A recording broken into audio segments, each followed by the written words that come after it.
On today's episode, I want to discuss something that happens in life. Life sometimes gives you lemons. Some of us make a face. Some of us make lemonade. But very few people on the planet take the lemons, make apple juice, give it back to the universe, and let them just be mesmerized of the magic of the human spirit. Next to me today, I am getting goosebumps. Next to me today, Letchen du Plessis. She's the only golden medal winner for the CrossFit Games with adaptive challenges. My friend, I am honored to be in your presence. No, thank you guys so much for having me. It's an honor to be here.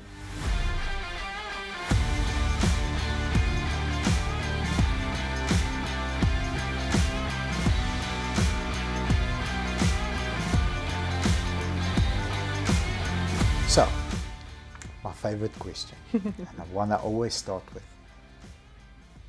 You're an absolute beast. You are like, I get inspired and I want to like move my body and I want to do stuff when I go on your Instagram account. You are an inspiration to millions of people. Thank you for being you, first of all. Thanks. But a couple of months ago when you were 17, because you're just older than 17 now, but a couple of months ago, if we could bring the 17-year-old version, Let comes in here, she sits with us on the couch. Who are you? What's your priorities? What are you thinking about? What's important? I know you're a sporty girl from the beginning, but are you into academia? Are you reading books? Are you watching a lot of TV? Are you playing all sorts of sports? Like, what's going on in your mind? So 17-year-old me was obviously still figuring out life as it goes.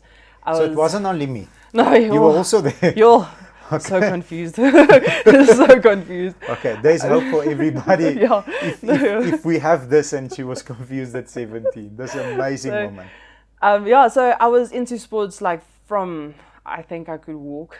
Probably my dad. We have a lot of photos of me with a rugby ball even underneath my arm. But you're a tall girl. When I first met you, I was like, wow, you're a tall girl. Yeah. 187, I think. 182. 182. Yeah. Look, 187. You're a tall girl. So, Yeah. okay. Yeah, Rugby ball. Rugby ball, Nice. everything. We played, my parents made sure that we experimented with all sports. Beautiful. So, and it's also, I'm one of those people like, I don't like if I can't do something. Okay. So I challenged myself to do all the sports that I absolutely, There was a bit of swimming I pick up. Yeah. You've got the shoulders, Yeah, you've got the strong shoulders. I played water polo, I did swimming, That's tough. No, I did netball. So at 17, I had the option either for a netball scholarship or a water polo scholarship. So it was like some of us dream for like one in a million. You're like, okay, I've got two. Yeah, so what did you pick? I picked netball. Okay. So it was the water polo scholarship was for a university in Monterey Bay, California. Wow. So it was very cool. It was a very cool opportunity. And but I the decided netball was local. Yes, the netball one was for Northwest University. So at 17, I needed to make a choice. Okay, which one do you pick? Well, Who made the choice? I did my own. Me and my parents kind of helped, but they wanted to leave it in my hands. Like, I pursued the scholarship. I didn't do it with their help. I contacted the agency. I was like, listen, I'm looking just to brighten my own horizon, see what's out there. I knew I played could water polo. I did athletics as well. I did swimming. So I had a nice base to work from. So I knew from that going on, whatever sport I knew I'd choose, I would excel in because I know myself. Yes. So the reason I chose netball is because it was the first year I would go out of the house, obviously. Yes. And then you would go to a whole other country, and it's a team sport. And I think also I was afraid to take that big step.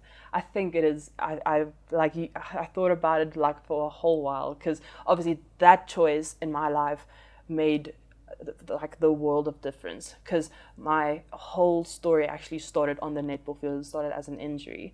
Yes, and I want to dive into that, but a bit later. Yeah. So that is why it's like, if I chose water polo, what would my path have been? If I chose netball, this is my path now. So I had a whole while to sit down and think for myself, what if I chose that part? What if? But then you always search and it's like, no, this happened for a reason, and all that kind of stuff. And that what if like completely controls your life. Yes, and that doesn't work and doesn't help anybody, because you can't go back and change anything, and you can't dwell on the past because it's literally not going to help you. So at 17, I was like, okay, going to matric, I decided I want to pursue netball. Still want to play water polo because I absolutely love it. So I played water polo. I played SA schools instead of going on matric vacation, because obviously I chose sports. Sports was that brought me happiness. Going on matric vacation, going out, it brings some people out happiness. It doesn't. I don't judge people that go out at all. I know my sister's one of them. They can go out and enjoy their life. It's not fun for me. Amazing self-awareness at 17. Yeah, no, that's it was very rare. Yeah. Confused. That's normal. We all confused at that age. But self-awareness, amazing. Yeah, no, it helped. I think my parents also, they let you be yourself. Beautiful. And figure out how you go. And they obviously guide a little bit. And there's a bit of correction. At 17, your brain's not developed yet to the point where... so please just help sometimes. And Thank you for doing such an amazing job. Thanks, parents. Because my mom and dad, they're both amazing athletes. My mom held the South African record for under 16-year-olds for athletics a whole while. I didn't know that. Wow. Yeah, and then she was a very fast runner. And then my dad played for the Bulls. Wow. So I think under 21. So and awesome. Then he broke his ankle, and so he didn't obviously continue. But so both my parents, they're very into sports. So that's why I said we were I even at school in the gym at 5:00, because that's what your parents do. You carried on with your parents. So it was me and my sister. So in matric we played netball together in the first team. It was so much fun to share the court with her. Beautiful. And so it was absolutely amazing. And then after matric I went to Northwest University to obviously pursue netball, and I had no idea what I wanted to study. Absolutely no idea. So academics was in my mind, but I didn't have a thing that I said, okay, I want to do this in life. There was no clear path. Sport was the clear path for me, and it will lead you to... Yeah, whatever I wanted to do. That was my thinking. And then my dad is like, are you sure? Obviously, because I found my identity in sports.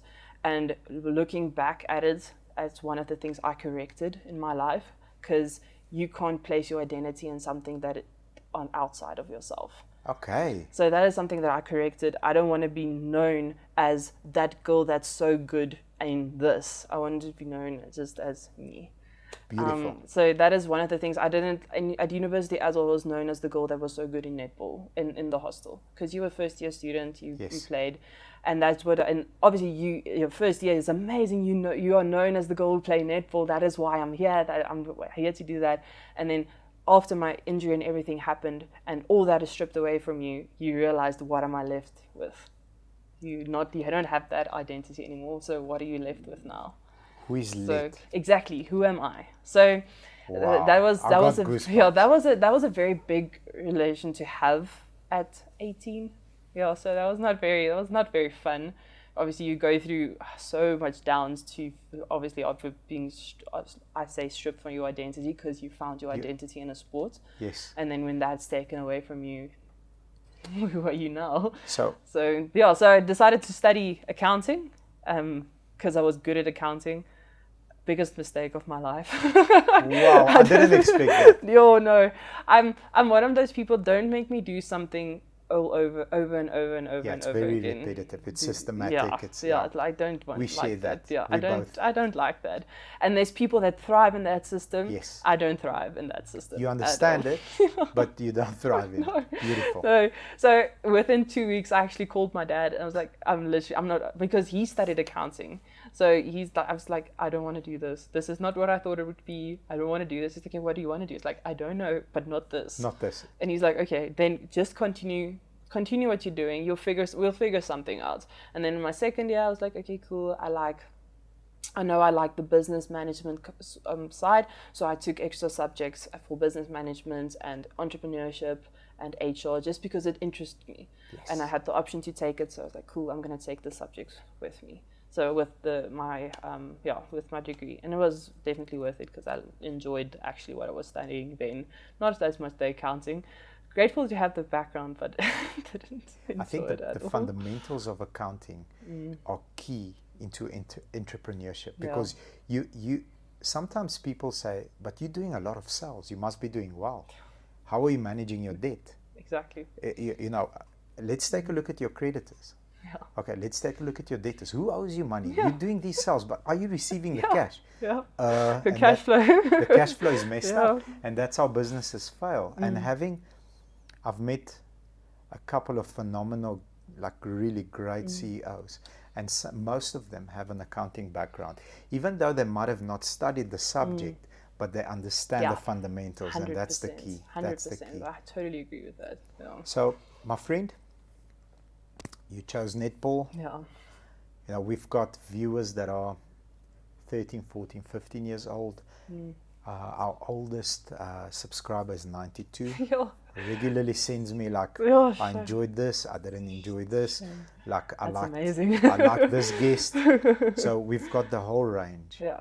For those people that don't know your story, I know it's I want to touch in it, but you are very comfortable sharing it. And I think that's why we so badly wanted you on the sit down, because you are willing to share the pain that you went through and how it actually happened. Because it's amazing. Off camera, we're talking like you've got a device that syncs with your computer that's in your tummy, and then you can adjust certain things. I'm like, wow, it's like a supercar. I can plug myself in, and when I need more horsepower, I just dial it up. And we're laughing about it, and I'm talking about it because you're comfortable. 100%. And it's a beautiful thing, because it's an inspiration to so many people. And you're 17 years old, you're 18 years old when your injury happened. 18. Yeah, I was just turned 19. Just turned 19. Okay, so you get bought as a young girl to come and enhance the netball program. Yeah. And I mean, everything is paid for. That's how a scholarship works. The university is counting on you, and you are producing. Yeah. You're known as the girl that came to play netball, and you're very good at it. And one afternoon, when practice is done, when you're going over and above. So my favorite athlete of all time, greatest athlete mentality, and you share that with him, and I'll share who it is and why I compare you to. So once the practice is over, the elite continue practicing, because that's what they're willing to put in, after everybody's juiced out. And for me, it's Kobe Bryant. Yeah, no, So love the Mamba mentality. So you've got that. Practice finishes and you're playing still. What happened?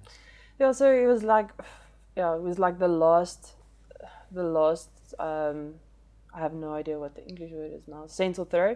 And then I was running towards the teammate threw the ball, I was running towards the goalpost, and she, like, when I tell this story, I talk to a lot of kids as well, because I love kids. So I go talk and tell my story to a lot of kids as well. And then I normally would ask them, you guys, you play netball? And then I would probably put up their hands and like, okay, what do you coach? What do your coach tells you? Always throw the ball in front of your buddy, never behind your buddy.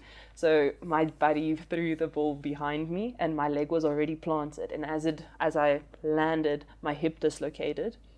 And then as it dislocated, obviously my muscles were strong enough to pull it back. So was there movement? Sorry, I wanna.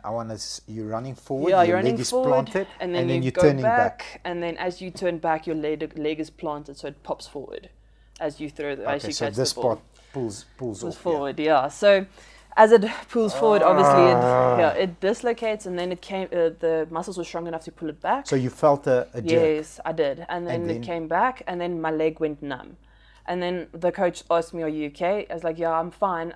My leg is numb. So you walked it off? Yeah, I walked off. I was like, my leg is numb. It feels weird. So normally I would jog to practice, because that is what I did. You're a legend. That's what legends do, of course. So and that day, I can't remember why. That day I didn't. That day I took my car to practice. And then after training, I didn't complete the center throw at all. I called it a night. And then went to my car, and as I needed to put my leg, because I had a manual car, as I needed to put my leg in to press clutch, so I immediately felt something was wrong. Then the next morning, so we had training. But you drove home? I drove home that night. I felt my leg was sore, everything was just stiff. That's what I felt. And then the next day I went to, so we had a sports scientist that's with us, and then there was a protocol to report injuries. Okay, so that's part of the protocol. Process and procedure, yeah. Okay. So went to her, I told her, listen, I think I hurt my bum because my bum is sore. So I think I hurt my glute or something. Something is not right.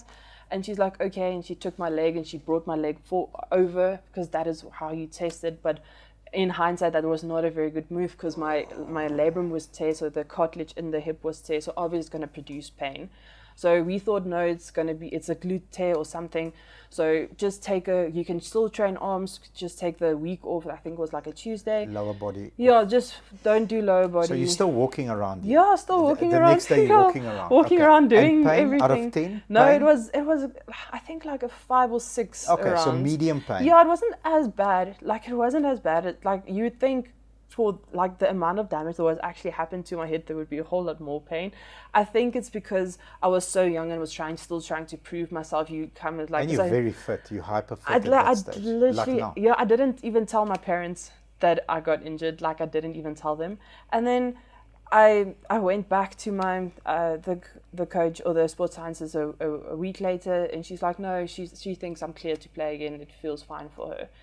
And I was a little bit skeptic, and I was like, okay. And then first training session back, I was training with them, and then every time so with netball, if you catch a ball, you have to turn with the ball. Yes. And then I realized, or the coach actually came with me and said, listen, you're not turning with the ball. You can't be on court and not turn, because I was completely avoiding my leg, not turning on it or anything. And that's just obviously it was sore, and also your brain protecting your body. Correct. As well. So then went to the physio. Physio had a whole lot of stuff to just treat the injury. We didn't know what was wrong, so to treat the injury. It is not a very common injury, so that's why nobody knew what it was. They didn't see the signs. It's not a very common injury. I think the injury itself came on the doctor's radar, I think only like mid-2000s. So They didn't know you could injure this part of your body actually. In that specific way. Yes. So then I had one night again that they cleared me to say, okay, cool, you can play again. And then one night I started running and I just couldn't run anymore. So I went to the coach and was like, listen, this is too sore. I can't do this anymore. And then send a message to the physio. He's like, I can't. Like, something is wrong. So I said, okay, cool. She made an appointment with the doctor in Potchefstroom. I can go to him, and then he will sort out whatever happens. But she thinks it may be this, a labrum tear, that's your cartilage. She thinks it may be this, but let's hope it's not that. Okay. And then I was like, okay, that's not a very nice thing to say, I feel, but it's fine.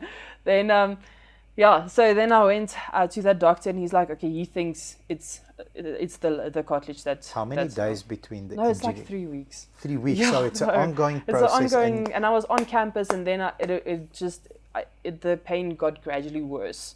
So it's climbing to a 6, to a 6.5, to a 7 it's going out of 10. on where I could literally not walk to classes when I could feel now like it's it's sore.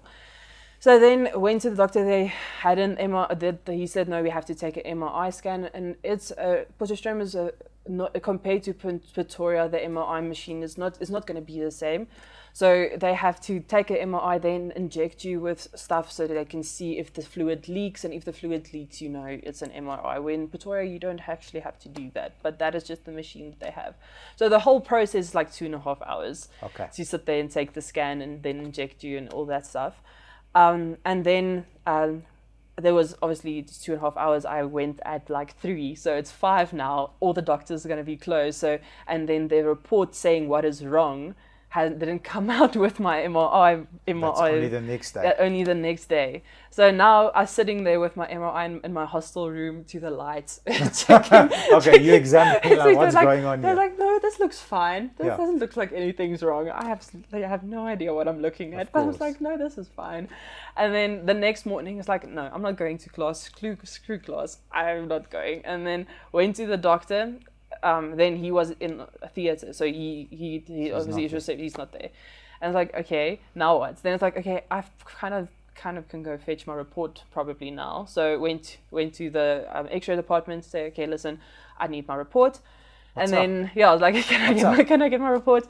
And then they gave my report. And now you're walking around. Yeah, I'm walking. You're in pain, but you're walking around. Doing my stuff, and then going to got the report, but I didn't want to open it obviously so went to the steps, and as I read it, it's like, no, nothing. And then the last, they always catch you with that last sentence. Like, they wouldn't like put what's wrong on the top. They'll obviously put it on the, so you having hope, and then all hope is like, okay, no, labrum is torn. So then I was on the steps, and I literally just got down and like just sat on the steps, because obviously that sentence tells you your season is over, basically. Yes. That sentence. Yes. I think a little bit irresponsible to 100%. give you that's the first thing. Like, I wouldn't want to have that type of information on my own, sitting, on the steps. Yeah. I think a little bit irresponsible. Yeah. But you're a strong girl, so you take it. You're like, so damn it. Then I called my parents, because they didn't know I was injured, because I didn't think it was serious. So I didn't tell them. Obviously, they're in Pretoria, so I didn't tell them. Parents, yeah. So, and then I called them. I was like, I just started crying, and then it was like, this is what happens. And they obviously had no context at all on why this or how this happens. And probably that's for my part, I just didn't tell them, because I didn't think it was as serious. Then saw the doctor. The same day. Yeah, the same day, luckily. Just Okay. a few hours, they told me he's kind of coming back after 11. It's like, okay, cool, I'll go back after 11. And he's like, okay, he only does knees, he doesn't do hips, so he will refer me to another doctor. And then I was like, okay, but he thinks I'm fine, 3 months, and then I'll be back on court. And then I was like, okay, you obviously give yourself a little bit of hope that he said what he said. And then I went to our house doctor in Pretoria just to double check, because you always want 2 opinions. Absolutely. So 3. Yeah. So went to him. He saw the same results, and he's like, no, listen, he doesn't even want me to walk on this leg, because you can cause so much more damage. Okay. So then he said, no, get off your leg till you can see the person that can actually... a specialist that can do this. The specialist, absolutely amazing doctor. He saw the x-rays. He's like, listen, I think it was like a Monday. He's like, I can do you Wednesday. Yeah, I can do the operation for you Wednesday. Yeah, so it was amazing to that. Like, I think I saw the house doctor on Friday. Monday saw the and then the other doctor, and then on Wednesday I got did that operation. Yeah, and there was when they went in, they saw a lot more damage than just the labrum. They saw that I tore my hip flexors and glutes. One of my glutes were also torn. That's why when she did the test, obviously it was sore. So it was just a whole lot more damage. So it wasn't 3 months and you're back on court. It's 3 months and then next year you're on court. Process. Yeah. Yes. So then continued. It was kind of a big shock to my system, like I said. But on that stage, they said to me, no, listen, next year is also. When you talk to physios and stuff, when people who saw this injury, most of them aren't they're like, don't think this is you getting back on court, but we'll see. Yeah. We'll see. So there's different ways to doing the operation. There's one where you can just put the cartilage back, but cartilage doesn't grow back, so you have to have the stitches and everything still in the whole time. And then sometimes the stitches can loose, and then you have to sit with the same injury. So my doctor just literally said, listen, just take the whole cartilage away. So from 12 to 6, I don't have cartilage. So what they do is then every 6 months they inject you with the cartilage fluid, because you don't have any left in your hip. So that is at the end of like what he decided and what we also went with, and at that stage I still wanted to do netball. So all that turning and all that stuff, if there is still stitches it will be discomforting and everything. Okay. Yeah. So we decided on that, and I'm still happy that we decided on that.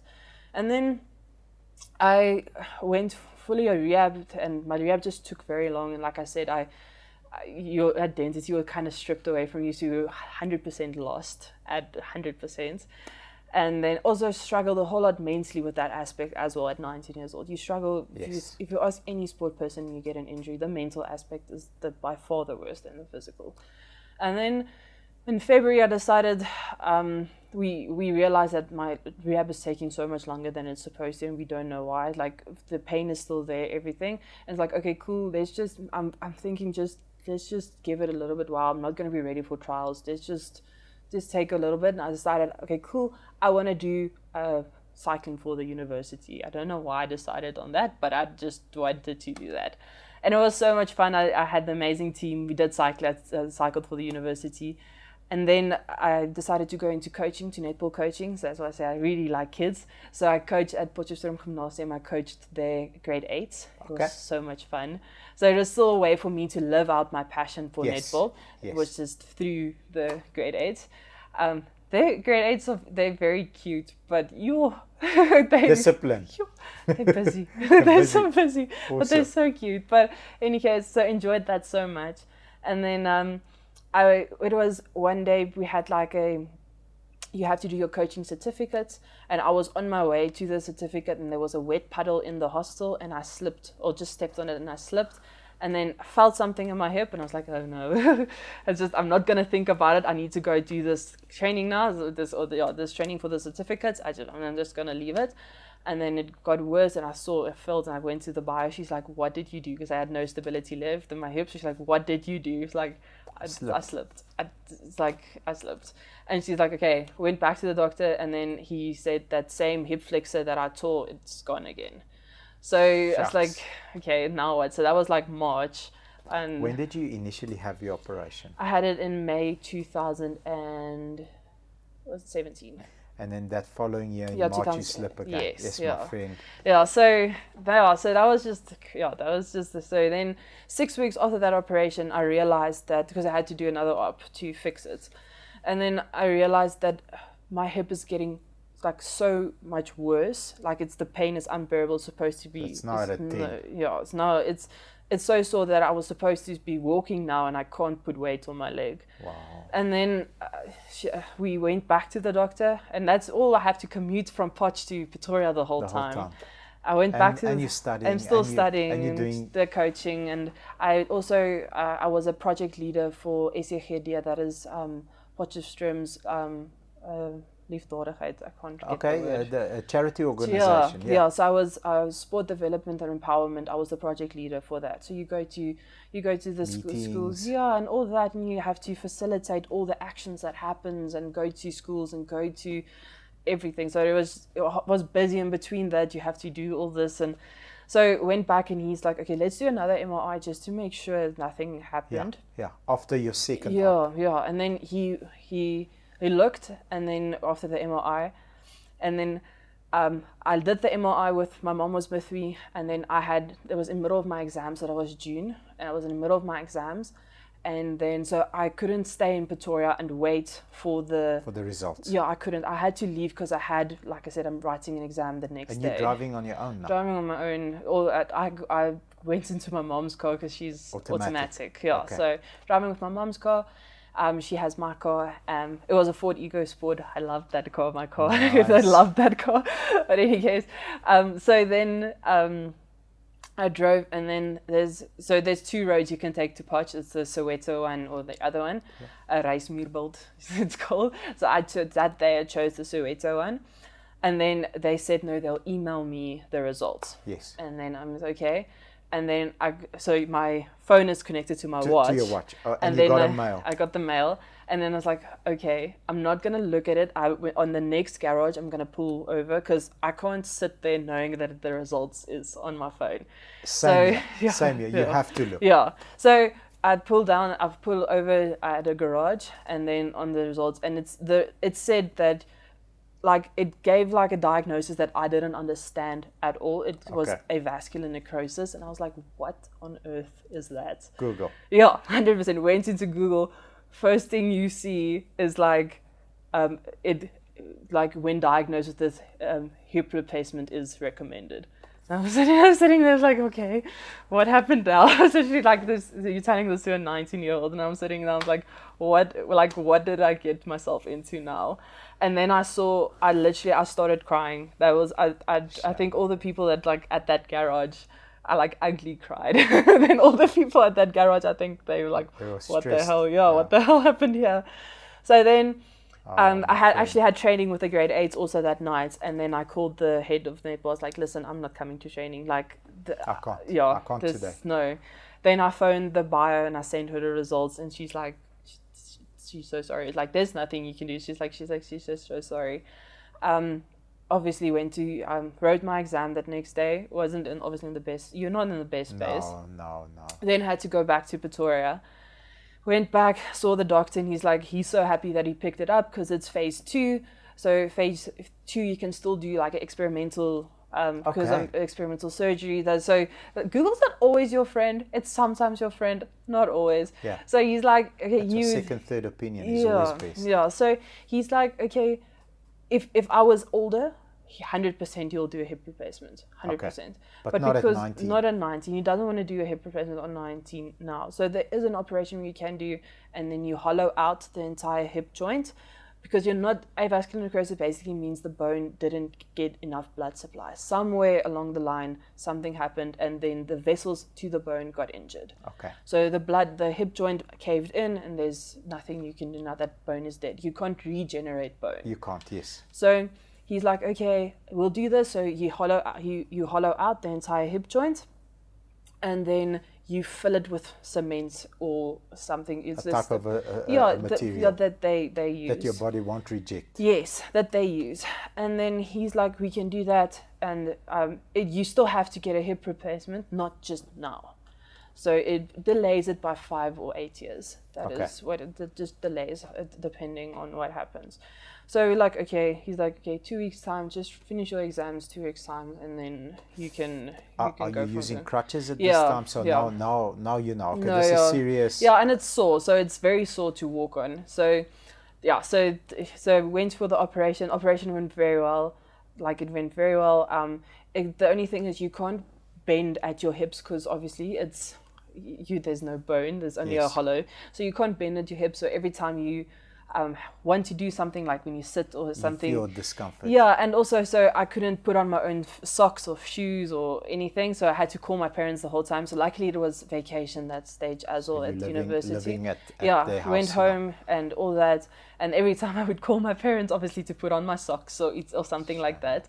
So when you're laying on the couch and you're a bit lazy, sometimes you don't want to like call your parents, or you don't want to bend down and take off your socks. You take your foot and then you hook You hook it. yeah. Yes. So I was doing that because that worked for me. I was doing that, and then like it was like 4 or 5 weeks after that operation, and I realized like I can't do this all of a sudden with my left leg, and it was very strange. But in my mind, my leg just felt dumb.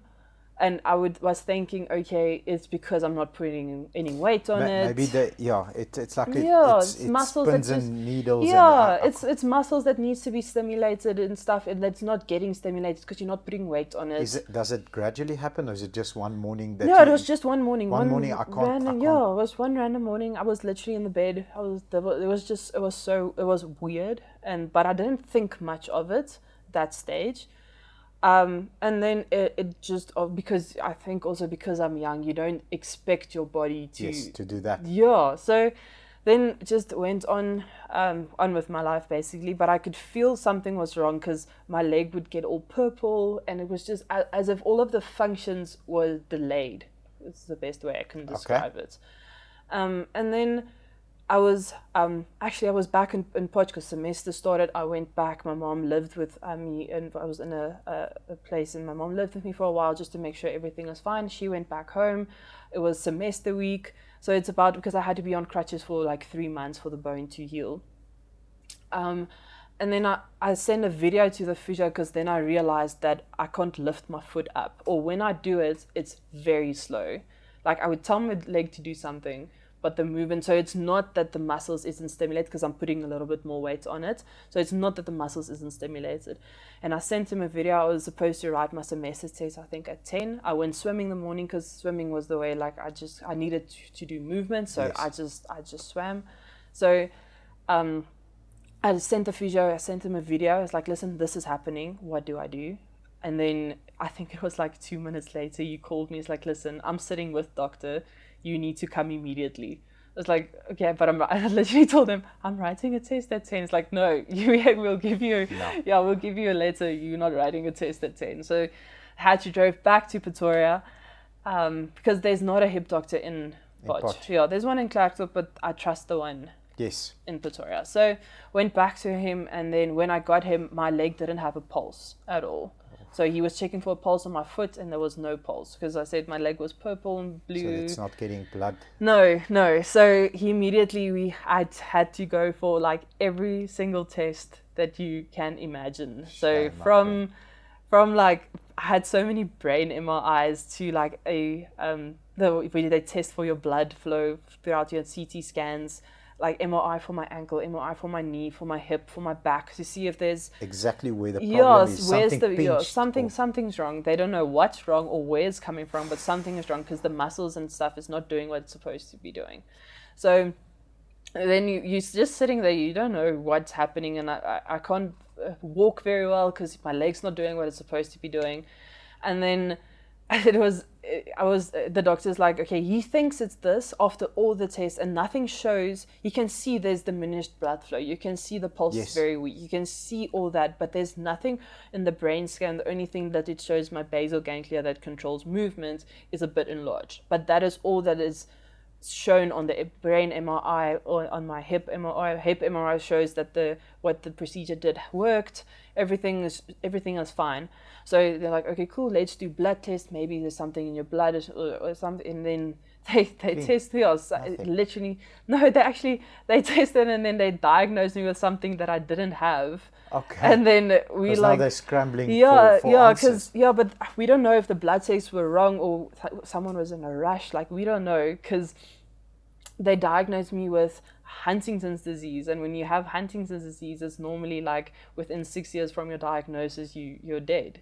That's basically, so they tell you that that's what? No, they told me that, but for me to have it, my parents need to have the markers as well, and my dad was supposed to go for blood tests, so he's like, okay, he needs to, maybe he has it as well, so he tested, and then he didn't have the marker. Negative. Mom also didn't have the marker. Okay. So then for me, they had to retest it, and then, okay, no, sorry, you don't have this. How long is this process? No, like genetic testing, it takes like 2-3 weeks. So genetic You're testing, walking around so you don't, it's just a mess. So then you had to go to so many doctors, and they test for reflexes, and they're trying to figure out what it is, because it's not something that you see a lot of people with at all. So at this stage, the leg is still discolored. Yeah, you've got no control. And I can't lift my leg up. If I want to do something, the muscles just contracts, and it's just you're unable. Nothing is working, and they don't know why. Like, nobody knows why. And I think in that stage, I was, for some reason, like, when I look back, there was no panic from my side, and I literally can't tell you why. I am a person of faith, so I wanted to ask you that. So I am a person of faith. You've got that comfort. Yeah. God's always with me. Yes. No matter what. Yes. I feel that. I wanted to ask you, but thank you. So I was feeling like, when they told me I have it, I was like, no, I don't. That was like, you knew. I was literally, because I used the swimming pool to think, and I was swimming through all of this, and I was like, no, I don't. I was always like, and then they would say, like, see a dark spot at the back of your eye. Sometimes that's also a marker for, and I was like, no, I don't. And I was swimming. It's like, no, that's just the lane rope. I don't have it. It was just swimming. And then, so it was actually just a mess. And then when everything came back negative, they say, okay, they think they know what it is. And they're like, okay, cool. Can someone just tell me? Like, after, I think it was like, I don't even know how many months, but it was a whole lot of months. I think it was like in August, and the first operation was in June. Wow. So it was a long time for figuring out what happened, what's going on with you. And then, like, okay, cool, you have CRPS, that's complex regional pain syndrome. It's a nerve disease. And then that brought along dystonia, which is a movement disorder. Yes.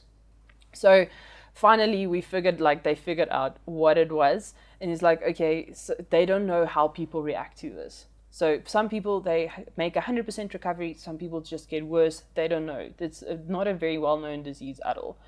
So he's like, monitor it. We don't know. And then I was like, okay, on that stage, she's like, okay, I went to rehab to figure out how I can move my leg, because I have no function left in my leg. And then we went to a neurologist, and he's like, okay, he's going to put me on medication for Parkinson's. Maybe this will help. and we drank that medication, and that like you sleep 90% of the time. Wow. And also, and complex urinary pain syndrome is also, it's known as the suicide disease because of the pain that it brings along. So it is, you basically in pain most of the time. Your nerves don't know what to do with it, so it just sends it signals that say, go help here, there's something wrong, but there's nothing wrong. Your nerves just tells your body there's something wrong. So that's what you're experiencing. Yeah, so it was just a bit of a mess. So you're on the highest dose of pain medication as well, just to control it at the beginning. But that makes you drowsy. Yeah, so drowsy. You can't keep a conversation with someone. You can't do anything. So you're not active. I was like sleeping most of the time. For someone that was active the whole time, and then bed bound most of the time because you ran to practice a couple of months ago. So it was just So then I went by my bio. Actually, she was amazing. She took a video of me trying to walk, and then sent the video to my parents, and they sent it back to the house doctor. And then he looked at it, and he's like, "No, there's definitely like this is not the. There's something needs to happen. This can't be like it." He sent it to a neurosurgeon. And then I got a phone call saying, "Listen, we have a date where you can come in for appointment on this. Can you be with a neurosurgeon?" Yeah, with a neurosurgeon. First time that you've seen a neurosurgeon. First time that I'm seeing That's them. scary. That is kind of scary. Yeah, that's scary. But it was like doctor's appointment numbers like 3,000 in my head. So but it's the first time to a degree of now we're no longer looking at this. We're going to the brain. Yes. So I was like, okay, let's go. And he's a very funny doctor, but you can see he's very smart, but he's very funny. So he calms you down a bit. Okay, beautiful. So went to him, and he's like, no, he knows what to do, because he's like, okay, he will. He wants to observe me in a hospital as well. So just to see what everything in a hospital setting, what you need to do. And also that a neurologist can see me in a hospital setting as well, because all the neurologists are like fully booked, and this was December, so all the neurologists fully booked, and everybody's going on vacation, obviously, because doctors also have lives, so they obviously going on vacation and stuff. So got in at Wilger at the neurological ward, and then the neurologist came and saw me. And then he saw my leg and everything. Is like, okay, he first wants to rule out one other thing. It's called Wilson's disease. He just wants to rule out that. Okay, that's where we stopped. Yeah, he wants to rule out that. And for that, they need to observe you. And there's a whole lot of procedures and stuff that also need to check for that. So I was in the hospital, I think, for a week, where luckily my exams were finished. So it was just after my exams. And then I was in the hospital trying to just like, I can't remember modes. I think your brain also like says, okay, I don't want to think about this anymore. Yes. Because it's like I don't remember I remember that I drew a lot, and I remember that I saw the physio, and then the neurologist came and stuff.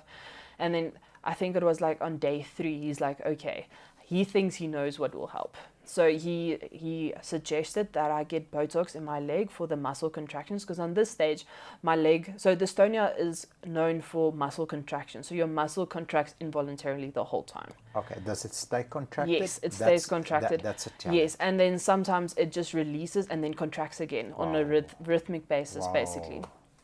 So, and that was what my foot did. My toes were like, I called it wappering, but my toes were like this the whole time. So it's not something that I could manage. It's not something that I can control. Nothing. So and during that stage, we're trying to sort out the blood flow from my foot as well, because my leg would just swell up and become red, and the sensation of water was absolutely, like hot water was horrendous. It was as if someone threw a kettle of hot water over your leg. Is that constantly? Yeah, if I was in the shower, I couldn't have water running on, like touching my leg as well. Really? So and then obviously you think like, I can't not shower for the rest of my life. Of course. And like, then what do I do? Exactly. So that is, I think, where my sporting background also came in. If you want to do something, you do it for a little while, and then you increase it, and then that's how you do it. So I said to myself, okay, today I'm going to put my leg underwater for 2 seconds, like that the water runs it, and that's all I need to do for today. But I needed to do it every single time I shower. So every single day for this week, it's 2 seconds. And then your legs, all your nerves just get overwhelmed. And then I literally, after I went for a shower, I needed to sleep, because you can't, it's not a fatigue you can explain to anyone. Your body just shuts down. So I realized, so that I think I did that for like so I still can't handle that sensation. It's not something, till today. Yeah, till today still. It is something that I can live with. I don't like the hot water and my leg. It doesn't work for you. No, it doesn't mix. So so basically we were in the hospital, and he's like, okay, cool, Botox will help for the contractions 100%, but let's do it. Yeah, let's do that.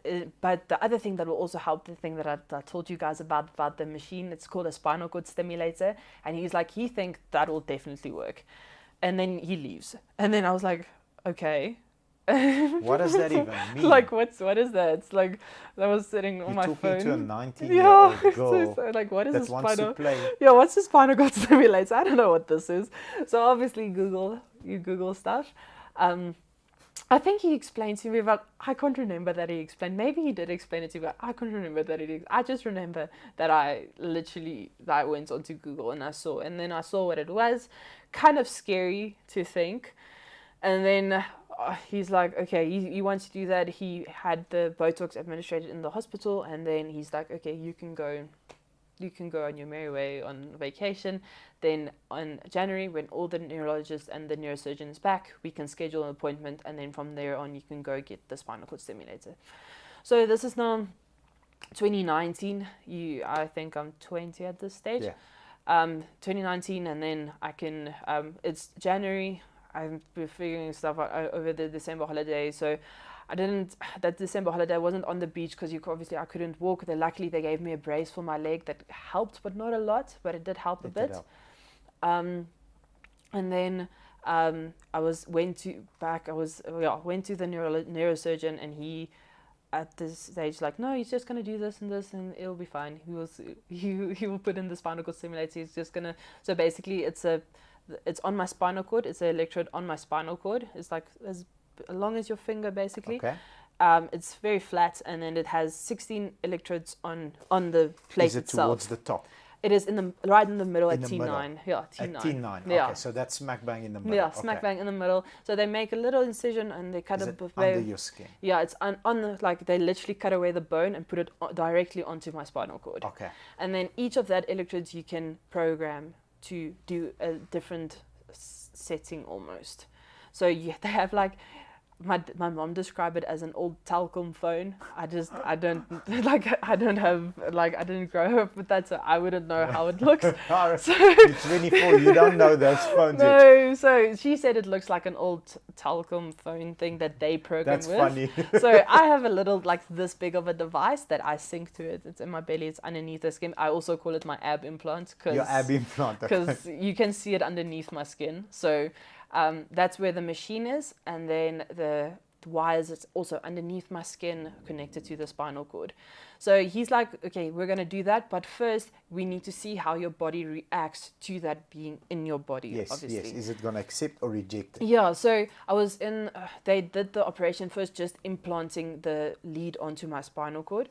So they first do that, then the wires literally come out of your body and you carry the battery pack on the outside of your body. Yeah. Okay. Before it goes in your abs. Yeah, basically. So then that is on the outside. So you have to be you have to maneuver quite, you have to be very careful because the wires are outside. If you pull the wires, it obviously pulls discomfort and stuff. So I think, so I was not allowed to, every time I was in hospital, I got a full risk band, because that means you can't be alone when you go to the bathroom, or because you are a full risk. Okay. So, and I didn't like the fact that I was given that bracelet the whole time. So obviously when you're in your bed, they put up the railings so that you can't get out of your bed on your own. Yeah. And then I needed to go, but I have a very shy bladder, and I needed to go to the bathroom. So if I call the nurse and we go to the bathroom, I can't. I can't. So then I would just sit there, and the nurse was like, okay, I'm sorry. Then I would just go back to bed. And then I realized I have to go without her because I have a shy bladder. This is not going to work. How are we doing the ratings now? So you're already planning. What am I holding what on can to? Exactly. What can I do? Your drip is here. Love it. What can I do?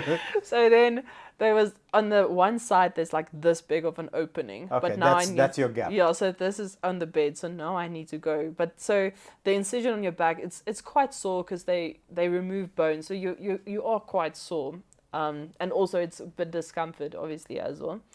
So I figured out, okay, my drip needs to go here, I need to go here, but also my leg doesn't work, so what can you do now? And I can't bend down because the leader still needs to be fixed in place, so you can't just bend down.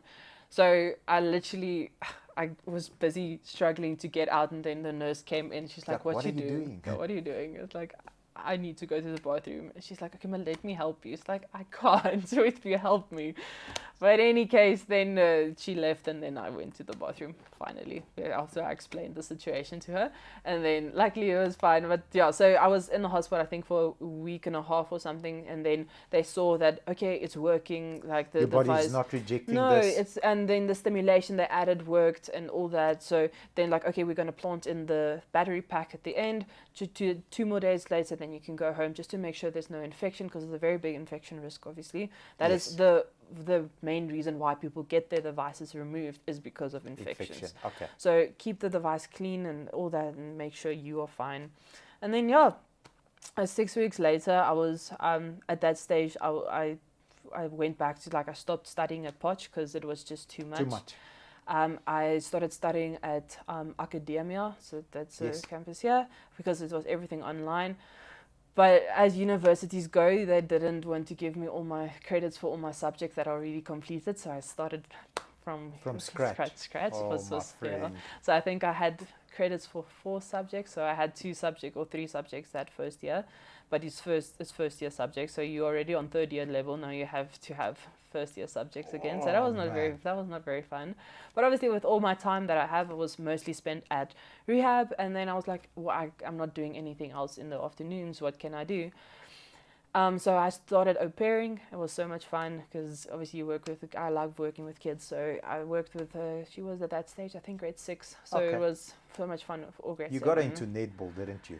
No, actually not. Okay. Actually not. She tried and she wasn't for it. She plays tennis. So okay, cool. Tennis is also fine.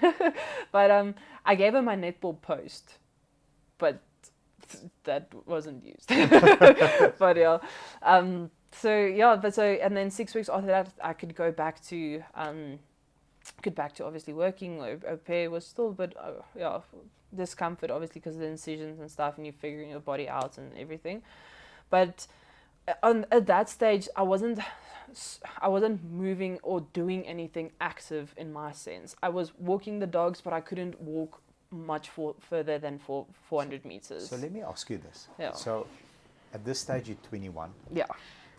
You had the identity of, I'm a sports star. Yeah. That's what I'm going to pursue. This happens to you. Okay. Then you're like, what now? I'm lost. Like, I don't want to do accounting. Okay, I'm going to study something else. No. But, my dream is to do this, and now I can't do it anymore. Mm-hmm. You've got a implant in your back. It's starting to sink in now. It's all the doctors, all the appointments. It's starting to sink in. Where are you mentally in terms of what do I want to do with the rest of my life? Because you're a physical girl. You're a strong girl. Are you, let me figure this out, let me do my studies, or, stuff this. I'm still going to do sport. I'm still going to pursue an athletic career. Where are you at this stage? At that stage, I literally woke up one morning and I said to myself, I don't want to feel the way that I'm feeling at the moment. Is that after your implant? That was like a couple of weeks after my implant.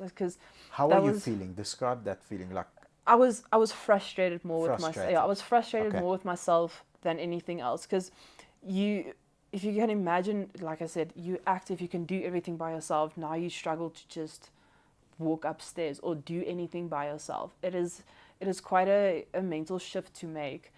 And like I said, my identity was I'm the sport person, and now I struggle to walk. I struggle to do anything for myself. But I think I was also kind of in survival mode. Survival mode. That, like, okay, something happens, we deal with it, we move on, we don't think about it. I'll pick that up. Yeah, You're a fighter, my friend. I was at that stage. That's like, okay, I know I need to study something because you're thinking forward. You need to do something. At that stage, I wasn't thinking about athletics. I wasn't thinking about all of that. I was just thinking of, I can't do what I normally can do. So I saw an amazing psychologist who literally was, and I'm very open because people have this stigma about mental stuff and seeing someone for help. And if I can just break that with my story, you have to telling someone that, listen, I know that I can't figure out what's happening in here. I need someone that doesn't know me, that can sit with me and say, I've described my feelings, and it's like, this is maybe why you're feeling this. Yes. And then why something pushes you over the edge and something else doesn't push you over the edge. Just, I was sitting at my desk and I dropped the pen and I literally couldn't stop crying and I couldn't understand why. And then he would go into depth and describe me, because I like figuring out why something, or why my body reacts to something. Why am I doing this? That is something that just me as a person, I like doing that. And then I went to him and he helped me a whole lot, just figure out that I'm going to do stuff. It's not going to look the way that I used to do it. Yes. But it's still I'm going to get the same emotion from it, if you can say it like that. So one of my big stuff was running. I absolutely loved running. And then now you struggled. Like I said, I struggled to walk. And I had this thing like, no, because at that stage I had very short hair. And like, no, I'm not going to cut my hair until I can run again. So I had that mentality. It's like, no. Okay. And then I realized after talking, it's like you are going to run again. It's just going to look a little bit different. It's going to be different. Yeah. And then that kind of opened my eyes because I'm a very like straightforward person. Like, no, this is how it's going to be. And then obviously it's like you learn how to unlearn that mentality. It's like, listen, stuff happens, deal with it, and then go on. It's adjust, go on. So I was literally, like I said, I was in my bed one morning and I woke up and it's like, I don't want to feel like this anymore. I want to do something. I don't know what that something is. I just know I want to do something. I want to feel, I think that was the main thing, is I want to feel fit, if that makes sense. Yes. Because it's a feeling. Yeah, it's 100% is a feeling you have. It's not something you can describe to someone. Yes, unless but you're fit. Exactly. So the first thing that popped into my head was, I did CrossFit when I was in high school, as well as an accessory movement, because I know how good it is for you. So I did it as an accessory. And then I emailed the coach that was still there at the box and with my high school, and I emailed him explaining the situation. And he's like, he's not a very, like, you shouldn't communicate with him over the phone. Okay, and you just need to communicate with him. He's like, a one-on-one yeah, guy. He's like, just come in and talk to me. Yeah, like, I can't do this thing. Don't send me I'm this. the same, Yeah. No, don't send me this long email. No, like really. Let's have a conversation. Just come in and talk to me. And then I went in to the gym, but I didn't wear any activewear clothes, like nothing. I went like in my normal clothes just to talk to him. And he's like, okay, no, don't worry about it. You'll figure something out. You will write out stuff, and then you don't have to join the classes. You can just come whenever. Like, you don't have to do everything at once. Just come in, do whatever you want, and then go out. It's like, okay, that makes sense for me. The next day, I go. I think I walked in and out of that gym maybe 4 times to build up the courage to go in. And then I went back to my car and I just sat down. I was like, okay, I can do this.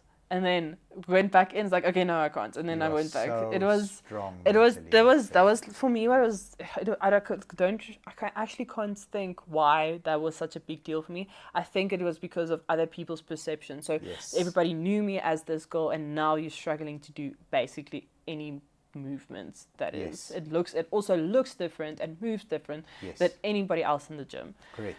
So on that stage, I was like, okay, build up the courage. There was a corner in the gym, and that would be my corner, and that would be my safe space, and I'll be there and figuring stuff out. And then I would do air squats, and I would feel my body moving away, and I would go back to the rehab center and would tell them, listen, I feel like this. What can we do to make this better? Because that is what you do in sports. You figure out the most optimal way for your body to move. Yes. And I would do burpees, and I would figure out how would a burpee look for me. I would do wall balls. How would the wall ball figure out? And on that note, I also use social media and then connected with an amazing group of people. As a wheelwad community, as a bunch of people with disabilities doing functional fitness, and then learned from that to see what you can do. So it was like the end of 2019. I joined the gym, doing all of that stuff. Made amazing friends also at the gym.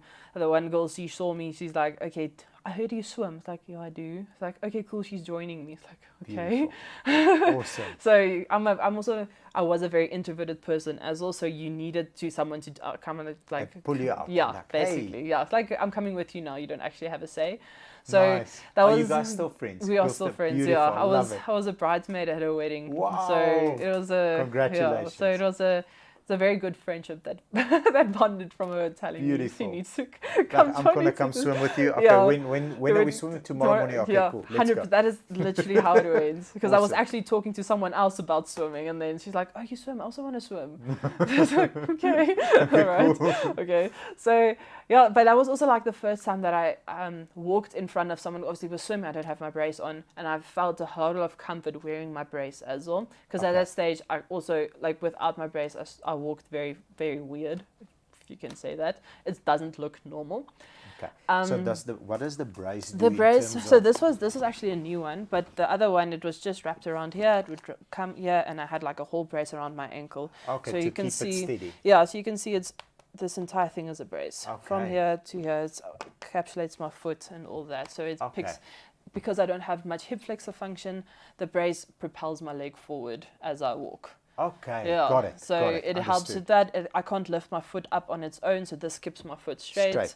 This also allows my foot to bend. This brace is actually when someone saw me compete in January, and then I had another brace, and they saw me compete, and he owns this company, and he's like, "Listen, I am 100% sure that I can do a better job." Wow, that's and amazing. Then he said he's from UK, and he has the other part of the company is in USA, and then he literally sent a team over, cast my leg, it was that's amazing. It is.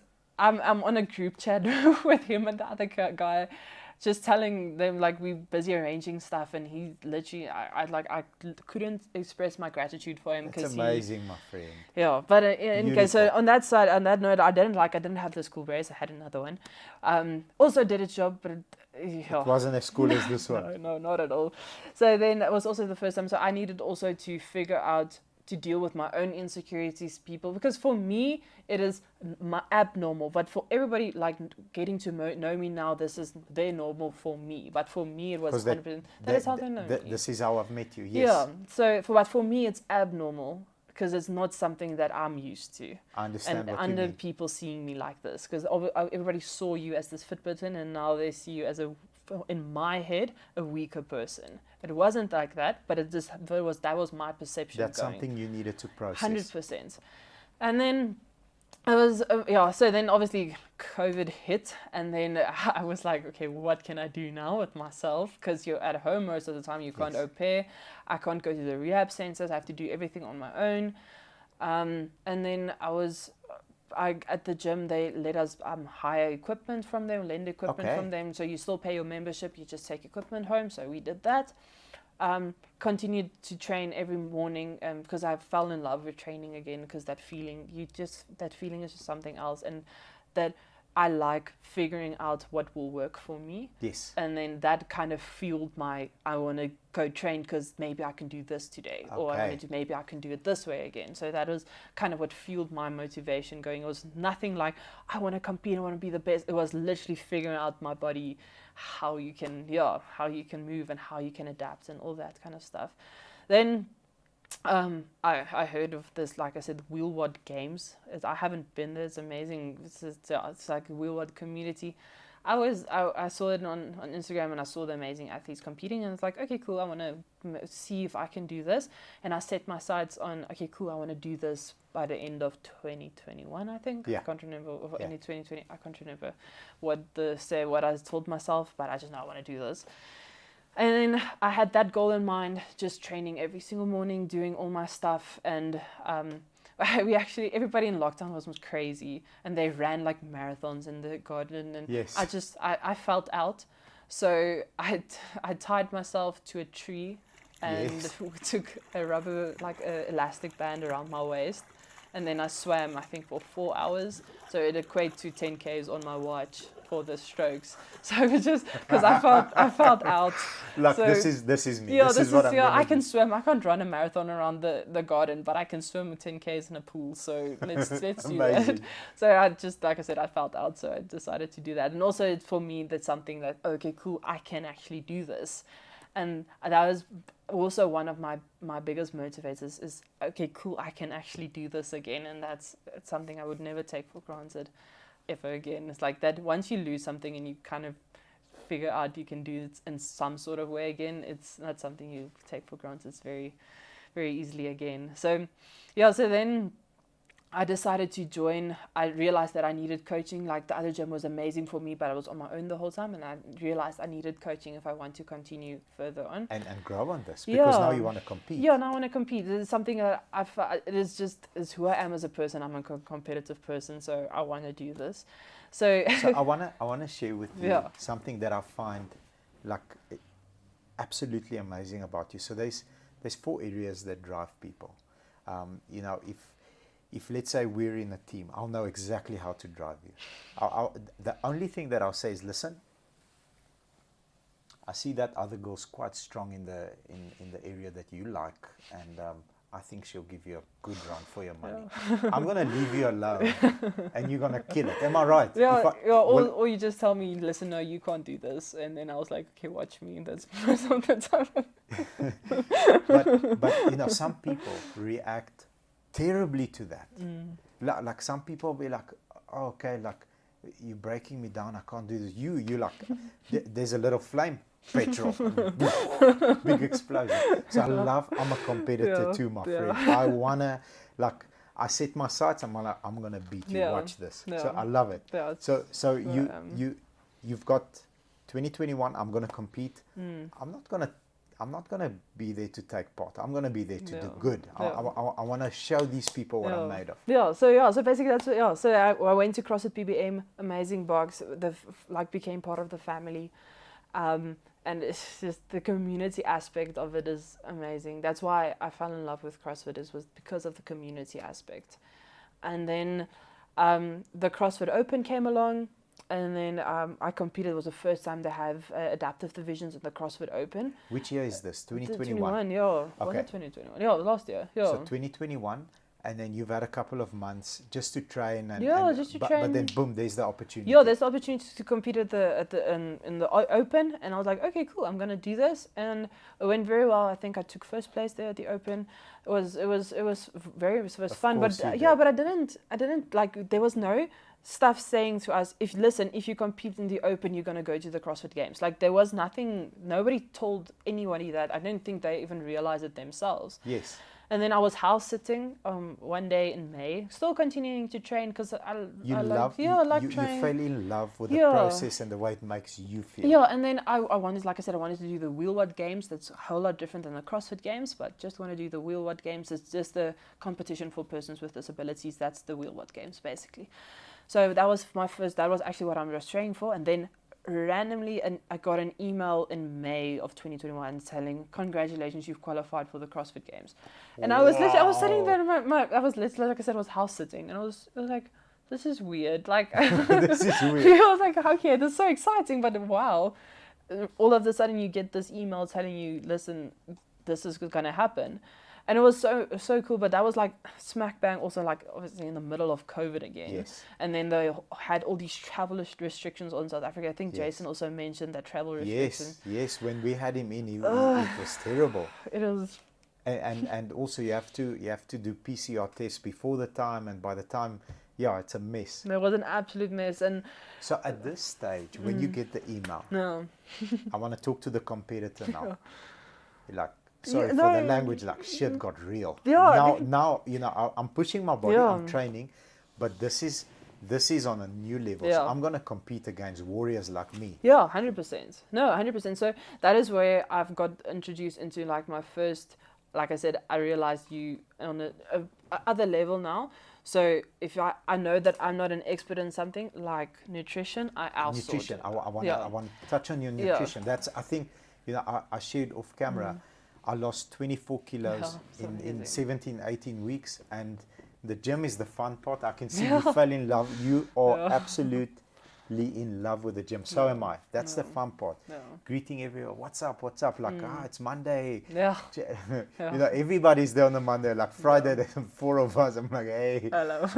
So the gym is the fun part, but the nutrition, because now at that level, you're not competing against the girls and boys in the gym. You're competing against athletes that want to kick your ass, which fires you up. Yeah, 100%. So I realized that I need to outsource that knowledge. Yes.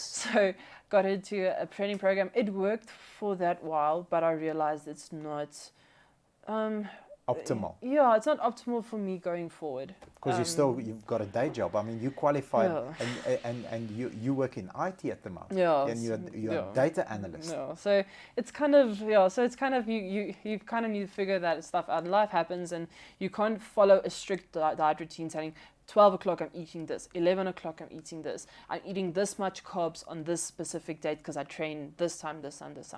It is amazing if someone can do that if they're a full-time athlete, because that would be so beneficial. But for someone that is, I'm doing it, kind of trying to do it full-time, but you have a full-time job and you're doing all of this, it is not optimal. Yes. So I did do that for I think for 2-3 months leading up to the games. 100% the games, they were in end of July. So it was, that stage was May. So continued on, like I said, using that eating. I ate so much food. Like it put me actually off of food, because you eat. A diet so is actually a lot of food if you do it correctly. It's so much food. So I was sitting there in the office, then I would eat my first breakfast and then my second breakfast, and then you eat first lunch and then second lunch. So you'd basically just eat the whole time, because I was training from 5 to 7 in the mornings, and then you go from work, you go literally, luckily we worked from home, so it helped as well. And then in the afternoons I trained from 4:30 to 6:30 or 7 That's o'clock. long hours, my friend. You're burning a lot of calories. Yeah, it is, and it's also it's a lot of stress in your body as well. And then you shouldn't stress, because stress is not good for your recovery. But then you also you do, it's human to, you have a job. It's normal. You're in a You've got deadlines to hit here. You've got stuff you and need you figuring out COVID, and then I don't have an American visa. I still need to get my visa. The embassy is closed. How do you get it? You. I've been through that. Yeah, no, we didn't. Luckily CrossFit gave us presidential proclamation or something. Oh wow! Okay, so you didn't go through that nothing. process. No, I had to go gave them my passport. They asked me, on your passport number, they literally had a note saying issue visa. So it was boom. Yeah, 10-year visa. 100%, but with a note saying you can travel under COVID restrictions. Okay. So, Masks and helmets and everything. It was So, but I got my passport back. I think we flew the Wednesday. I got the Monday. So we get to the US, and now we're gonna compete. I want to dive into this mindset of yours. Like, everything's exciting, and you love the training. So for you, that's not a preparation is not a problem. No. You get to the CrossFit Games, and you see all these amazing competitors. And you share the stage with Jason. He's a beast. He's amazing. What is your mind telling you on the day? Like, walk me through the night before. And then the moment that you woke up, and then when you walk onto that field. So my story there took a bit of a detour, because so at that stage, like I said, I didn't have this cool brace. I had another one. Okay, and still other one. The version 1.0. Yeah, and then in that brace, so it kept my foot at a specific angle, meaning if I want to run, I need hip flexors to propel my leg forward. And I don't have hip flexors, meaning I can't run. So we get there at the UC, this was amazing, but you get there, you have your own locker with so many clothes and shoes and everything is in that locker. And then you go backstage, you get all your goodie bags, and then they say, okay, cool, they're going to do an athlete brief where they're going to explain the next day's workout And to now you. you're meeting like your heroes and Yeah, your everybody's role there. models. You see everybody, and now And they have CrossFit like people are very friendly. I've seen that. They're very friendly. So you meet everyone, and now we're sitting there at the athlete brief, and they're like, okay, cool, tomorrow your first, because you never know your workouts. Yes. Tomorrow, first workout is a 3-mile run. I was sitting there, I was like, okay, this is fun. And at that stage, I had custom-made crutches, because that is how I ran. I had crutches, so I run with my crutches. So that was what I thought. So I went to them, I was like... I'm sorry to interrupt you. So I want everybody to rewind 10 seconds and just listen to what she just said. You had custom-made crutches to be able to run because you're a competitor. I wanted to run. Life happens for you. You want to run.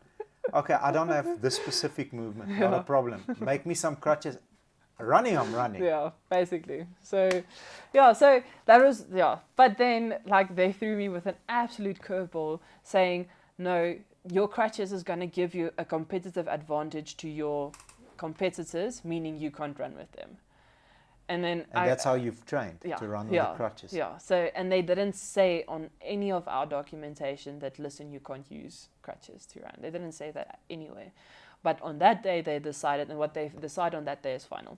So they said to me, listen, no, sorry, you can't. If there's not a medical certificate telling you will injure yourself when you try to run. You didn't need one because it wasn't necessary. Yeah. So that night, actually, me and my coach were sitting there. So we were trying to figure out a game plan to minimize the damage of this workout. Of the workout. Yeah, so... And then I literally looked at her, and she's like, okay, so in CrossFit you also have a minimum work requirement. So it's just you have to do this, and then that... You'll be able to go forward from there. So we had, I think it was 1.5 laps. 1 lap was a mile. So I think it was either 1.5 or 1 lap was the minimum work requirements. And she's like, just do 1 lap, get that minimum work. You're going to... It's like, we know I'm going to finish last. Yes. So just get that, and then I was sitting on my bed, and I looked at her, I was like... It's gonna hurt me mentally to just stop and not finish this workout. There's that competitor coming out again. It's not gonna work. So, I literally that night we went. It was like, okay, this is the game plan. I'm gonna try finish it. We have 40 minutes or 45 minutes to finish it's a 3-mile run, so it equates to 5 kilometers.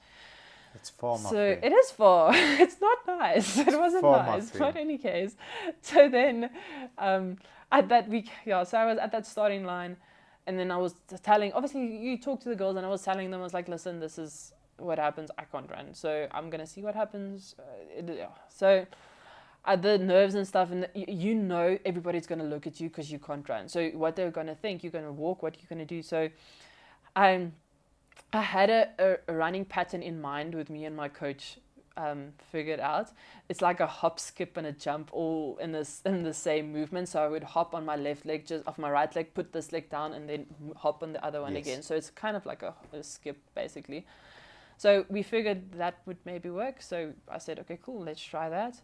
And then obviously went on that, and then finished actually, I think, with 10 seconds to spare. So there's video online. So not a lot of things can make me cry. That's one of them. My friend, when I watched that, I'm very happy I watched it alone. So our team wasn't with me, and it was at night. My wife wasn't home. So I watched that, and I promise you, like, tears rolled down my cheeks because I saw a warrior.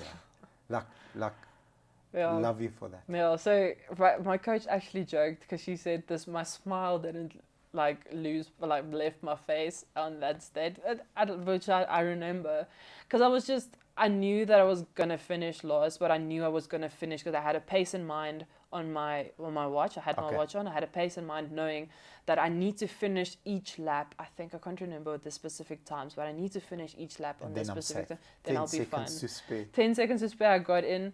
And then the guy that told me I couldn't run with my crutches, he's like, just gave me a fist bump. It's like, yeah, I'm not actually don't know actually want to talk to you now, but fine.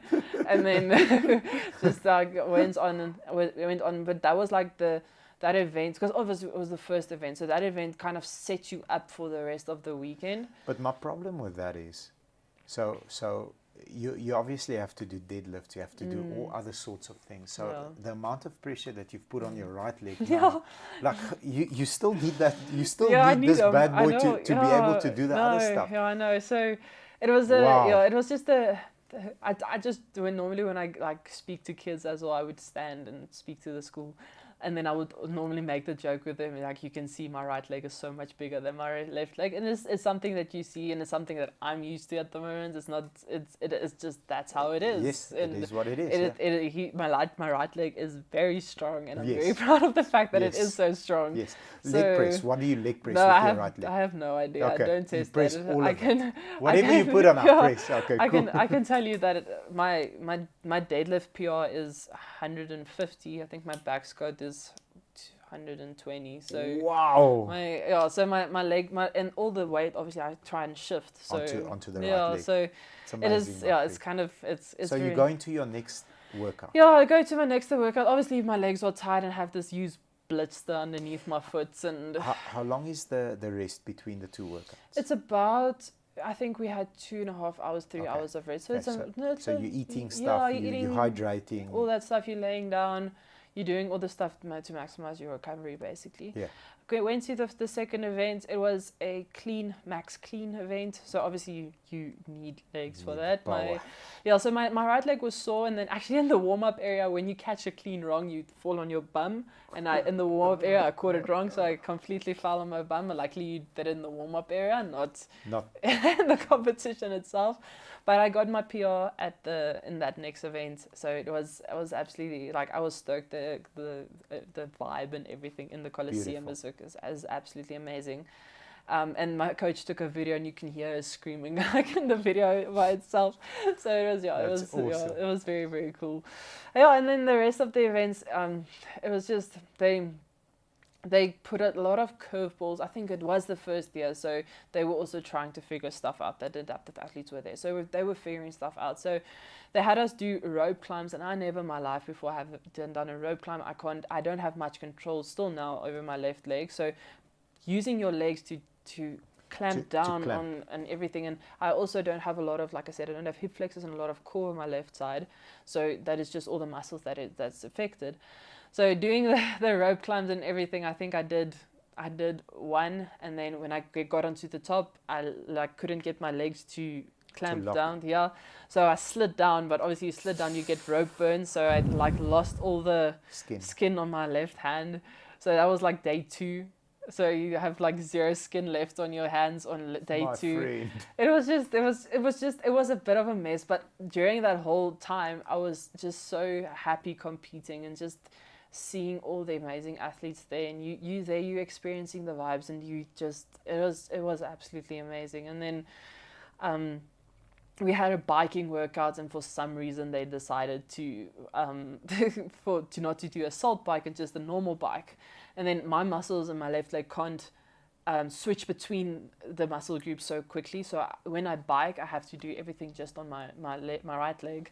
And then all the other ladies in my division, they have function over both of their legs. So they can obviously bike much quicker than I can. So then you start the workout I think a minute behind everybody else, and then you have to catch up. But luckily you have that drive, and you're seeing everybody's in front of you. It's go time. You push. So I think at the end of that workout, I sat on the grass, and there's just a big fan blowing stuff. I literally just sat there because my right leg was so full of blood, and everything was just everything is just, you feel like the leg is just pumped. Yes. And I was just sitting there I can't walk now. I'm just gonna give me a minute. Yeah, just give me a minute. I'm just gonna sit here for a while. So, but the entire experience was amazing. And then the experience I got from back home, when everybody just sent you messages and telling you, listen, we saw this is so cool, good luck. And then everybody just came out and supported it, and just sending messages, and It was amazing. That's what I love about the community Yes. aspect. They get behind you, they rally behind you. Yes. Because it's so expensive to travel as well. So we had a backer buddy set up, and then I think we had someone like sponsor our accommodation, and it was My absolutely friends amazing. involved there, Catherine Taylor. Oh, Yeah, I with haven't- Backer Buddy, they no. do amazing, No, I know. amazing, No, I amazing, know. amazing work. Yeah, no. So basically, then end of the games come, and it was just an absolutely amazing experience, and also coming home, and then you see all these people, and it opens so much like doors for me for sponsorships and everybody Yes. coming in, saying, listen, we resonate with your journey. We want to be a part of your Yes. journey, and that is like for me an absolute honest when brands say, listen, we see what you're doing, we want to be a part of this, and that is for me it's absolutely amazing as well. So for you, it's your journey, and for us, it's just an absolute inspiration, because in the middle of like what's going on with your surgeries, you are getting a potential scare. I'm going to die in 6 years. And because that test takes 6 weeks, that's the scariest part of your whole story. Because that test takes 6 weeks to bring back the results. Mom, dad, everybody has to go through. So on top of like your injury, you've got that at the back of your mind, and then you're slipping and falling, my friend. It's crazy. Yeah, it's just it's a crazy story to tell people, but this is like I said, I normally when I talk to schools, there's a much like not as concentrated version that I just tell them. It's like, listen, you get these issues and stuff that's thrown to you in life, and it's you can either sit and sulk, and then it's in any case going to happen to you. Yes. Or you can literally sit and say, listen, I'm going to deal with this. I'm going to make the most out of it. The situation is not going to change, but the way you react to the situation is what actually changed. Yes. And it's literally the same. It's just like there's I used this example at work, and nobody actually knew the example, but I think most people actually know, is when the frogs were in the bucket of milk. Yeah. The two frogs threw in a bucket of milk. They traded water, traded the milk, and then one gave up, and then the other one continued trading the milk, and then all of a sudden the milk became more concentrated and it turned into cream, and then it kept on trading the milk, and then it became butter, and then you can step on the butter and jump out of the bucket, while his friend drowned. Beautiful So story. it's just, that is one of my mantras in life, is just like continue. It's like sometimes like you're gonna throw into water, just pedal for a while, see just tread it, see what happens, and then react from where that's going on. Beautiful. So life happens for you. No. If you can't change the situation, change your attitude. Yeah, basically. And look at you. Yeah. I'm on my way now. I think I leave in 20 days. I'm going back to the games. So Beautiful. it's looking forward to that.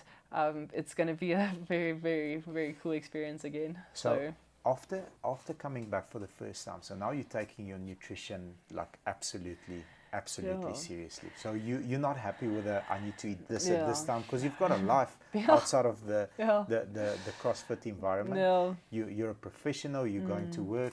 Then what in your opinion is the key to your success? Is it the nutrition? Is it the training? Or is it both? Like in January, I went to Wadapalooza in Miami, where I also took first place, and then Of course you did. and then they it was amazing. But there on that stage, I was doing my nutrition all by myself, and I realized that I realized that I didn't know what I was doing. I think with the moment you know what you don't know, like you know that you know nothing. Yeah, then you're like, okay, I know that I know nothing, so I need someone else's help. And then I messaged a girl named Emma. She works with the method. She's amazing. Emma Morgan. She's absolutely amazing. I messaged her. I was like, listen, I need someone to be with me. Like, I'm going to ask you so many questions, because that's who I am as a person. I'm going to ask you so many questions. I'm going to like bug you with stuff. Are you willing to walk this journey with me till the games? Because I knew in January I'm going to qualify and go for the games again. That was my goal that I set for myself. So I was like, okay, are you willing to work with me? Just play open cards with me.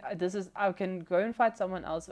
Are you willing to work with me till August, so that I know that I can get the best out of my nutrition? Because nutrition is, I think, 80% of your recovery and of your performance. Yeah. Like you can, if you ate pizza the night before You feel and it. you go train the next morning, you're not gonna train optimal. So you either eat for performance or for pleasure. 100%, and not just for CrossFit athletes or athletes in general. It's just people, humanity in general. in life. If you eat pizza the night before and you go to work, you feel sluggish. You feel you're not as bright. Where you had a balanced meal for breakfast, you had a balanced meal for lunch, all that, you can focus and function so just so much better as a human. And then she's like, okay, cool. She wants me to hit these types of macros. She upped my calories by, I think what I had it by like 1,000 calories. Up. So she had me eating like 2,800 to between 2,800 and 300,000 calories a day. And I lost a whole lot of centimeters because I realized I was too strong for my division. I didn't need to be as strong for my division that I was in. So I was like, okay, cool. I need to be a bit lighter so I can be better with my gymnastics. Yes. I want to lose my muscle mass because I don't want all this muscle. I want to be lighter so I can be better in gymnastics and be better at my cardio so that your body doesn't have to work overtime to produce all that blood to your muscles. Because it's more weight, obviously. Yeah, obviously. So then I told all my goals for her. So me and her, we have check-ins every single week. Every Tuesday we have check-ins. I need to send her how my stress was this week, what I think I enjoyed about this week, what I didn't, what I struggled with this week. And then she would say, okay, she would literally tell me, okay, she can see because we are friends on MyFitnessPal. That is how she tracks what I eat. She watches you. Yeah, so that's how she tracks what I eat. And she's like, okay, cool. I saw you had this before training. Maybe don't eat this before training. Maybe eat it afterwards and see how you feel from that. So it helps with someone that I don't have to think of, oh, I had this. Maybe I need to do this. Someone else looks at it and says, okay, do this. You focus on the actual training, on the actual exercise and the optimum movement and the optimum way. 100%. I want to ask you, do you ever have a cheat meal? There's a reason I ask you. So for me, I don't see it as a cheat meal. I don't like calling it cheat meals. That's just a personal preference. I see it sometimes as part of my just daily routine. But I will have to say, if I don't eat, I call it I eat clean. So you eat all that kind of stuff. So if I had a cheat meal, I can't remember the last time that I had something that I was not, because I know how my body feels afterwards. So that's exactly why I asked you. So at your level, you're obviously doing it to compete and to put yourself up against that stress and figure out how your body reacts. Will I be able to... the mental game is where it happens. Will I be able to do these deadlifts with a screaming crowd around me? So but you're also in love with the process. Yeah. So the trainer that I used helped me lose the weight. I've never ever had a cheat meal, and everybody that trains around is like, yeah, what do you do for breakaway? What is a breakaway? Like, no, my best friend, he says to me, you know, I eat so much sushi. It's like sushi the whole time. I'm like, why do you want to put all that food in your body? No, because it's my breakaway. You are elite, and it's just your lifestyle. That's why you're there. So for me, that's the thing, if I want sushi, then I was like, okay, cool, I'm gonna have it within the parameters and stuff that I know my body can handle, and that won't prohibit your performance the next day or that afternoon. How many times a day do you train now? At the moment, it's every morning and every afternoon. Twice a day. Yes, twice a day. So just like Jason, he also trains twice a day. Yeah, so it's Monday, Tuesday, Wednesday, Thursday, and then Friday I only have a swim session, and then on Saturday it is long cardio sessions, and then on Saturday is training session, the CrossFit class in the morning with a long cardio session in the afternoon. And what is a long cardio session for you? I would love to know. It's probably about, so for CrossFit, most of your CrossFit workouts not longer than 20 minutes. So for me, an hour and a half is a long cardio session. Would be either rowing or going for a swim or doing something like that. Fine. When I got this brace, is the first time that I've run in like forever. So I did actually running intervals this morning, and it was like I think I sent them a message when I first got this brace, like, you guys, my smile doesn't Changed my life. It didn't leave Beautiful. my face yet. So my long runs at the moment is like between 4 and 5Ks. It's just, I know that's what my body at this moment can handle, so just stick with that. That's all that I need at the moment. But I absolutely love rowing and skiing, so my ski workouts would, like I said, long cardio would be an hour. An hour. Yeah, that would be. For CrossFit, you don't need more than an hour, because it's not going to add to your fitness. Yes, it won't add. It will rather take away. Yeah, I agree basically. with you. So, my friend, what an amazing story. What an amazing journey. It's very few times. I talk a lot. I'm like, I just want to get stuff in. Very few times where for the last, I don't even know how long this interview's been, but for the last however many minutes, I'm like, I'm just in love with your spirit, your will to win. Your life happens to me. I can't control it. I can control my attitude. You're an inspiration to millions of people. I hope, you know, everybody on this video, and I hope the whole planet has an opportunity to meet you and just be immersed in your positive energy. You're one of the coolest people I've ever met. Thanks. I promise. Like I'm honored to have hosted you. I'm honored I'm your biggest fan. I promise I'm your biggest fan. Thank you very much for coming here. It has been a very unique interview. Thank you for sharing your story. Thank you so much. It has been an absolute honor being here. You guys have a cool setup here. Thank you so much. So when is the next CrossFit Games? I leave the 29th of July. Okay. So when are we going to see you on TV? Hopefully from the 3rd of August. 3rd of August? Yeah, 3rd of August to the 7th. 3rd to the 7th. Yeah. We will be behind you, like screaming as loud as we can. Thank you so much. Thank you. All the best of luck. Thank you so much.